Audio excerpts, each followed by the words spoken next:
twee verdere heiliges wat deur die kerk op 15 Februarie herdenk word, is Sint Faustinus en Sint Jovito.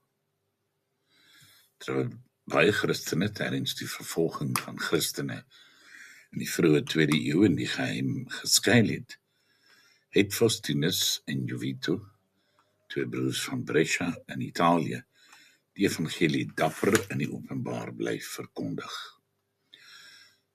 Sint Faustinus, die ouer broer, was 'n diaken en Jovito het hom gehelp om die mense van hulle streek te evangeliseer. Nadat hulle deur die Romeinse owerhede gearresteer is, het die twee broers vas bly staan in die geloof en geweier om Christus te ontken.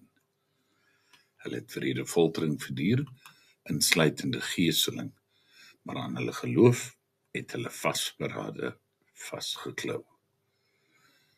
Mense wat die foltering aanskou het glo bekeer vanweë die twee broers se moed en vasberadenheid. Die twee is in omstreeks die jaar 120 finaal gedood toe hulle van hulle hoofde ontneem is. Die kerk in Brescia eer al eeuwenlang die moed van hierdie twee heiliges. Hulle relieke word vandag steeds in die kerk van Sint Faustino en Jovito in die stad Brescia bewaar en vereer, waar hulle die stad se beskermheiliges is.